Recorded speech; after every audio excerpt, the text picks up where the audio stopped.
Here we go. And it's Friday, that's right, too, Opal. That's right, end of the week. So ECE 101, Intro to Early Childhood Education, live lecture number 1. In a perfect world, this would be the class that you begin with. However, with the way we offer courses and how we cycle through the courses, you really just begin in the next month in whatever class we happen to be in. You do not have to have ECE 101 first, though.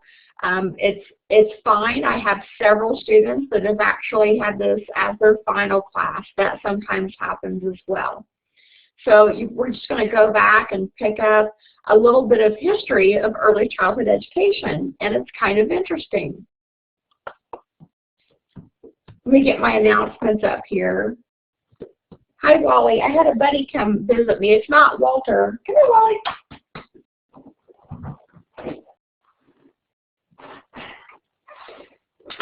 Let's see. Here's Walter. He's a visiting dog, and he loves me. So he decided he wanted to come on for class tonight, didn't he? Yes. Isn't he cute? I've been known to pull chickens on for lecture too, so watch out, guys. That could happen. Okay, live lecture week number 1. If you've taken a glance at some of the assignments, you'll notice that weeks 1 through 3 are a little bit busier because week 4 then is a little bit lighter. In week 4, you'll be doing a final paper. So this is going to give you a little extra time in week 4 to focus on that. You're welcome to look ahead at the final paper and start planning ahead, though. We also have our Pinterest assignments for this class, and I just wanted to check in. I think most of you have Pinterest accounts set up, but some of you may not. Now, Patty, do you have a Pinterest? Yes, okay, wonderful, good. And I think everyone else does because I believe you're all following me. Okay, great, Patty. I'll check that and follow you so that we're connected. Fantastic. So we use Pinterest off and on throughout our program. We don't use it in every class, but at least usually every other class you're going to have a Pinterest assignment, and we enjoy them. It's a fantastic resource, and you're going to have these great pictures and activities and ideas to go back to then when you start doing your first ECE classroom, or maybe you're teaching already and you can use these ideas as you go along. Of course, we're using our e-textbooks again. And work ahead if possible. I sometimes have people do this. You're welcome to. I have some students that will make their initial discussion board postings all in week 1 so that it's there and they don't have to worry about it. I have some students that work ahead on readings, on videos, on assignments.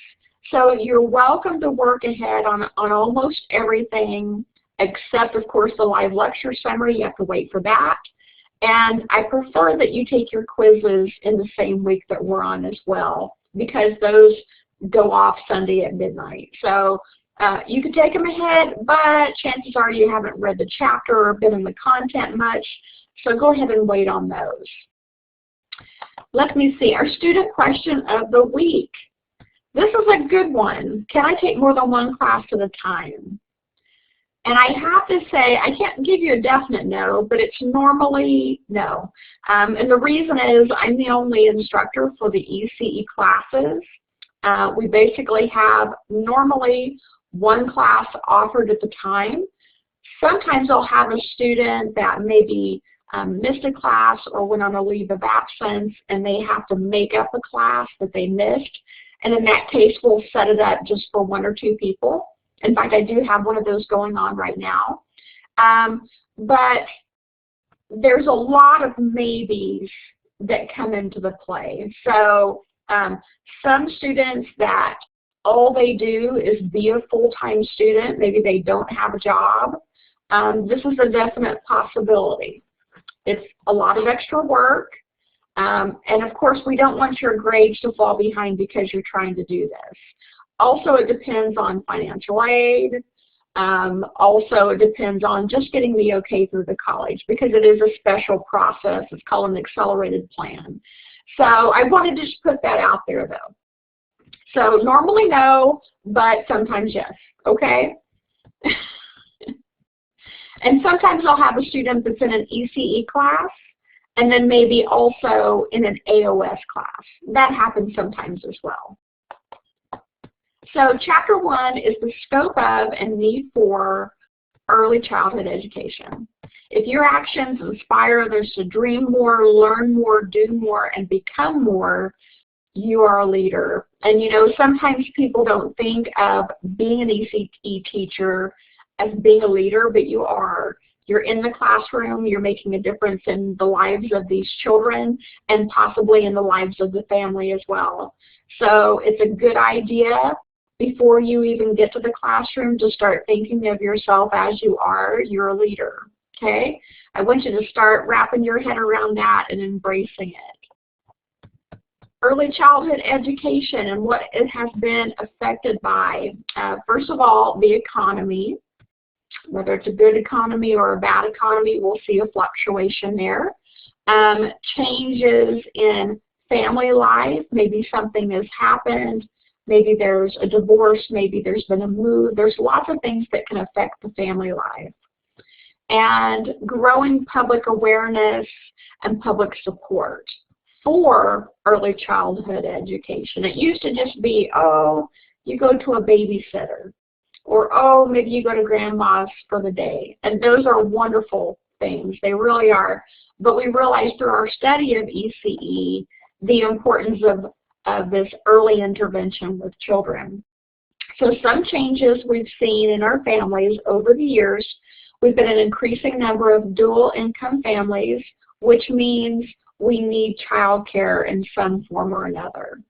Increasing number of single parent households also need child care, need early childhood education, and a declining influence of extended family due to mobility. So maybe you were born in Oklahoma, but you've moved to Colorado or California, and you have no family nearby to help with child care. So sometimes that's where we need to reach out as well. So there are lots of things that are affecting ECE out there. Some of the purposes of early childhood education, of course, care, but we want them to be safe. We want them to be nurtured in a developmentally appropriate setting that's going to maybe challenge them a little bit, right? We want a little enrichment, maybe some field trips, maybe some art activities. We want compensation, compensating for some lack in the child's background. Maybe they need to really focus on learning their ABCs because their family didn't really focus on that, and they're getting ready to start kindergarten. So sometimes we have to go back and pick up on that as well. So it's not just keeping them alive, right? We're caring for them, we're enriching their lives, and we're sometimes helping make up in an area as well. Organization, we have different program settings.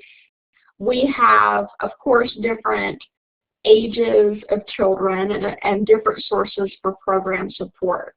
So we're going to bring up a few program settings here in just a minute.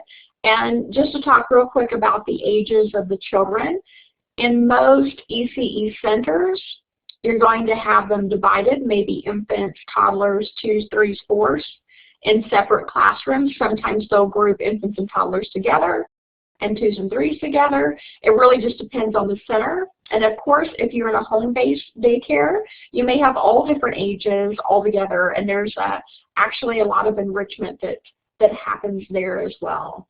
So there's lots of different ways ECE might be presented. So some program settings, family child care homes, and I really like the discussion board that's been going on this week concerning this.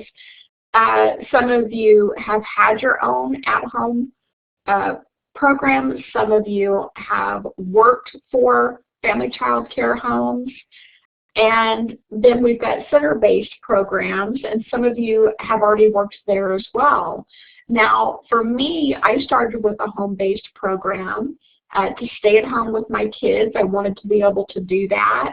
I didn't know I wanted to do that until I had my first daughter, and I just couldn't leave her. I just couldn't stand the thought of somebody else taking care of her. So we figured out a way to do that. I had to have an income.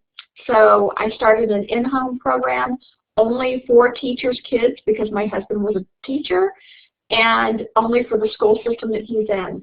So we were all on the same schedule. They all dropped off at about the same time, and it was wonderful. So I basically had 5, was the number, and under the age of 3, all of them. I changed lots of diapers. But we had a good time, and that allowed me to be able to stay home. That's what I wanted to do. And my next hop, which isn't really talked about in the program settings, was into being a nanny. So after my children started grade school and my son started preschool, I became a nanny for some friends of ours. They had one child at the time. One worked from home, but really didn't have the time to care for his son, and then the other was a teacher with my husband again. So I was a nanny for their little boy. She got pregnant again right away, and then I was a nanny for the little girl. So I watched a little boy and a little girl from the time they were almost, 6 weeks old up until he was about 2 years old. So I did that for about 2 years. And here's the thing, it was so much fun to just be able to work with and spoil another person's child. It was great. I went home to my own at the end of the school day, but I also made $19 an hour, which worked out really well to help pay the bills as well. So this is an area of work that people don't really talk about much, but nannies are in high demand in the Tulsa area currently. So maybe think about that if you haven't thought about it before. A lot lower child-to-teacher ratio. The scope and need, ages of children, infant, toddler, preschool, and school age. And with our program with the ECE, we go up to about age 8 is where we consider our cutoff for early childhood. So infants and toddlers are sometimes grouped together. Your preschoolers are sometimes grouped together. School-age children, we're mainly talking about after school or before school care. And sometimes those are based in the school themselves, or sometimes childhood centers have vans that go pick children up from maybe kindergarten or first grade and bring them to the center so that they can spend their last few hours of the day still being supervised well. Lots of different shapes and sizes there. Okay, our Oklahoma provider ratios. This comes up as a question quite a bit. And if you're a licensed center, this is pretty strict as far as adhering to these rules. So if you're in a classroom with 0 to 12-month-old children, we need a ratio of 1 to 4. So 1 teacher for 4 children. And think about that age group. Taking care of 4 0 to 12 months old can be quite a challenge, right? Lots of diapers, lots of feeding, lots of rocking, lots of everything. So there's a maximum group size in one room of 8, but you still have to have 2 teachers then if you have a classroom of 8. And some centers have a lower ratio. They do 1 to 3 instead. So it really just depends on what center you're at. However, if you're licensed, you can't go over the 1 to 4 mark. 12 to 23 months is a 1 to 6 ratio. So if you have a group of 12, you've got to have at least 2 teachers in the classroom. 2 years old, 1 to 8 getting a little bit higher, maximum group size of 16. So whenever I tour Educare or CAP or what's another one, Bright Horizons, you will see their classrooms set up with this ratio. So they normally have at least 2 teachers in a classroom, and then sometimes they have a floater as well that goes back and forth between other classrooms to help out. So it really takes a lot of manpower to take care of that many kids. 3-year-olds, 1 to 12. Every state is different, Jessica, that's right. So we don't have a nationally mandated, but they're very close still. 3-year-old, 1 to 12. 4 to 5-year-old, 1 to 15, 6 years and older, 1 to 20. And you know, here's the thing, in public school, I've seen that 1 to 20 ratio busted quite a bit in kindergarten and in preschool and in 1st grade and in 2nd grade, to where, you know, maybe a teacher has 25 7-year-olds and no teaching assistant. So that's what we're kind of looking at in our next year in Oklahoma, because we've lost a lot of funding towards public education and we've lost some teachers' aides. So I've told them, once you get a classroom of kindergartners and you've got a group of 25, it's just like herding cats all day. So we really appreciate that second teacher in the classroom or that teaching assistant. Success, oh, and what I bring up too, in home daycare, I believe it's up to 6 in Oklahoma too, before you're required to license and have a separate teacher as well. Sources of program support. So how does your program get paid for? There are for-profit programs and non-profit programs, and I have to tell you guys, there's a very fine line between these two things, because even a nonprofit program still has to make a profit in order to expand, in order to buy new things, in order to hire new teachers. So it's just a term there. You may have family cooperatives. Hi, Jasmine. Where families come together really just to help out, taking care of the other family's children, maybe into childhood. Employer-supported programs. Do you guys, any of the places you work, have you ever had an employer-supported daycare program on site? Have you guys ever worked in that type of situation? I'm getting crickets. No. Well, I got to tell you guys, they are out there. They are out there. We used to have that type at CCC. The insurance got higher, and the cost effectiveness just wasn't there. So our child care center at CCC is now for physical fitness and for that program. So that's now a gym. However, back in the day, I was allowed to tour the JCPenney headquarters in Plano, Texas, and they had a child development center that was built onto the front of their building. So when you walked in the front doors, if you went left, you went into the Child Development Center, and if you went right, you went to work. So it was literally right there. And the big joke was, you know, you need to put your child on the wait list to get into the daycare program before they're even born. So it was a heavy demand. There was one at OKC at the bombing location. That's right, Patty. That's right. So in the federal building, yeah. So at this, at the JCPenney headquarters, they were so progressive in what they did that they had classrooms set up by age. It wasn't just babysitting. It was a program. It was curriculum. They had it set up so that the workers could come down and have lunch with their children. They could check in at any time. And it was just such a huge advantage for everyone that worked there. Really neat. So we do sometimes still see these. Also, university or college affiliated programs. I believe there's a program at TCC. There's several colleges that have child development centers on campus to help their students. OU, fantastic. We have publicly supported programs, Head Start, state public school involvement, military child care. So there's lots of different sources of program support out there, right? So I want to find out from you guys, military child care. Well, on military bases, they also have child development centers as well, and sometimes they have their own schools too. Yeah, and they do, and you know, I used to not really know so much about it, but my husband was a military dependent overseas. Oh, they did! Oh my gosh! So my husband was a military brat and went to Dodge schools as well. And his parents taught for Dodge.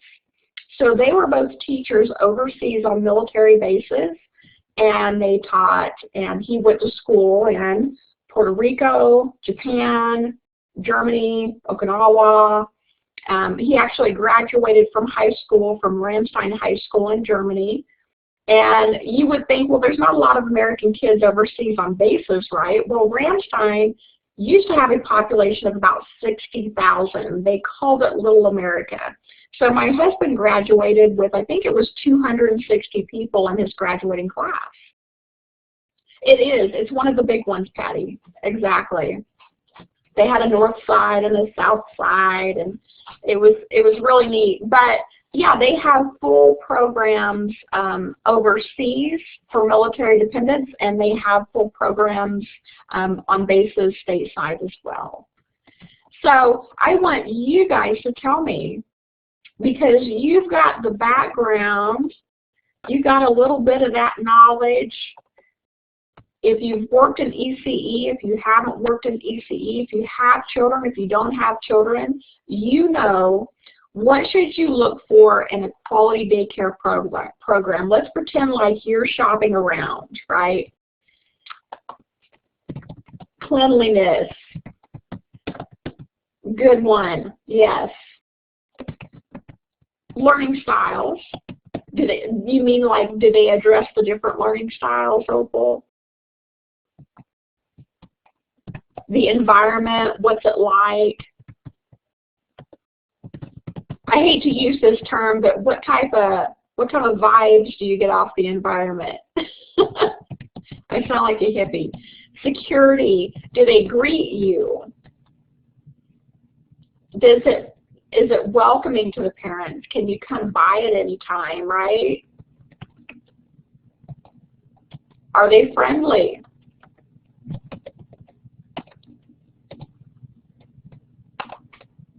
Good one, guys. Did I miss any of those? You're rolling them out there. What else? Can you think of anything else? Communication. Are they good at communicating with their families, right? Give me your word for me. There we go. Communication.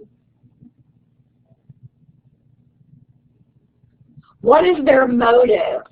So what do you mean there, Jasmine? Maybe more like what their goal is. Number of students. Okay, gotcha. What's your goal as far as educating the children at your facility go? Yeah. Accreditation. Good one, Patty. Are they accredited? Are they licensed? Oh, I don't know about accredited. Is it with an A? I don't have spell check on this booger. So yes, guys, there's so many different things to look for, and I really like that. One of the first things that popped up was cleanliness, because that's a really easy one to see, isn't it? Just looking around, even in the parking lot, looking around on the playground, looking around in the classrooms. Does it look and smell clean? Because I walked into some that were not. So it happens, and you would think, oh, well, they're licensed. Well, that doesn't necessarily mean somebody's keeping on top of day-to-day cleaning and activities. So that's when it's up to you as a parent or as a care provider to check those things out. Or as a potential employee, maybe you walk in for an interview and make these observations as well. So, and on an environment, is it a safe environment? Do you see potential hazards? Areas where children might get hurt? Are the toys safe? What do you think about the slide or the swings out on the playground? Security. And, you know, this is the thing that we don't see so much in home-based centers, but in center-based, yes, you may have locked front doors. You may have an actual security guard up front. You may have a sign-in process. They might have cameras as well. So there's lots of different things you might run into there. Welcoming, friendly, what type of communication? How do you communicate with your parents? That's a good question for you to ask. And there's nothing wrong with asking what their ratio is. And it may tell you a lot whether or not they know that. Oh, good, Patty, did you look it up? You know, it's funny, this is one of my fears of using this typing because it doesn't do spell check. And I am so used to spell check now. Thank you, I feel better now. And so if they know what the ratios on each of their classes are, that tells you a lot. That's going to tell you. As far as accreditation goes, one of the accreditations they might have is NAEYC.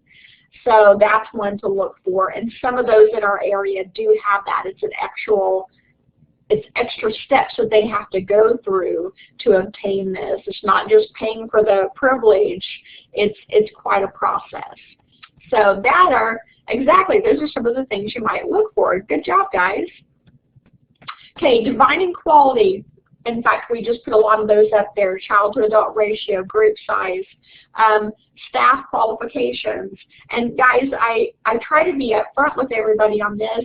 It varies so much center to center as far as their staff qualification goes. We don't have anything statewide that says, hey, if you're working in ECE, you have to have this or this or this. It varies center to center. So at one center, you may have to have a bachelor's degree to be a lead teacher. At another center, you may have to have a high school diploma or a GED to be a lead teacher. So it can be that much of a difference. And we see a lot of centers where, I know, Jessica, it depends on their funding, where their money comes from. It depends on their board of directors, how they've set it up. And of course, think about home-based child care. We really don't have anything required there except maybe having your first aid, your CPR, and that if you have your license as well. So I would really personally like to see something implemented eventually statewide so that we have definite minimums, I guess, that need to be reached. So I always say, hey, if you're thinking about working at a certain center, go there. Find out what their qualifications are for their teachers. Do they want someone with an associate's degree, with a bachelor's degree? Do they want you to have your CDA, your certificate of your child development associate? Because some centers, even if you have your associates or even your bachelor's, they want you to have the CDA as well. So check them out, find out what they want so that you know what to shoot for. And here's the thing, a lot of our classes will count towards your education on getting your CDA if they do require that. That you can put in that portfolio that you have to throw together. There's a big test that you have to take for your CDA and it costs about $450. So some centers will say, hey, you have to have your CDA, but we're going to help you put put your portfolio together, and we're also going to pay your testing fee. If they really, really like you and that's one of their requirements, they're going to help you get that lots of times. Others, you won't need it at all. I put up an ad for an assistant director today. I can't remember what center it was for. I put it on our Facebook page. And their main focus was actually on how many years experience you've had in ECE as far as being assistant director goes. You didn't have to have a bachelor's degree. So keep that in mind if you know where you want to work. Hey, you can even set it up like it's a school assignment and say, could I come in and do an informative interview? I'd like to ask you a few questions. It's for my ECE class. And it's a great way to get in and get your foot in the door and find out some more information from them. What else? Child-adult interaction, staff consistency. We want definite rules that are followed. Respect and concern for their staff. You want a good physical environment and a good family environment as well. So all these come together into helping build a quality program. This is, oh, you know I love quotes. Daycare poses no risk for children provided that it is high quality. Poor quality daycare is risky for children everywhere. The cost of poor quality daycare is measured in children's lives. High quality daycare costs only money. That's from Sandra Scar. And I really like that statement that she's made. And guys, you know, we see things on the news on a fairly consistent basis where children are harmed or even die at the hands of poor quality daycare workers or poor centers that are ill-equipped, that are unsafe. And of course, that's not what we want for our children at all. So we want to focus on bringing up our quality. My screen went away there for a minute. Okay, back to our final slide, guys. Do you have any questions for tonight? Let me make sure I've got everyone's name written down before you sign out. Desiree, Jasmine, Jessica, Opal, Patty, and Teresa. Fantastic.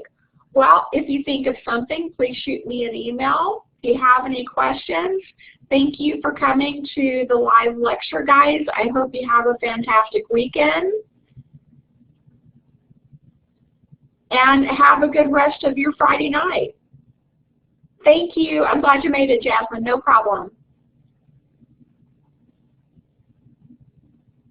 You too, Teresa.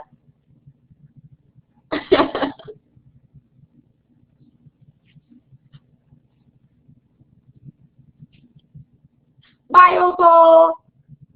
Have a good weekend.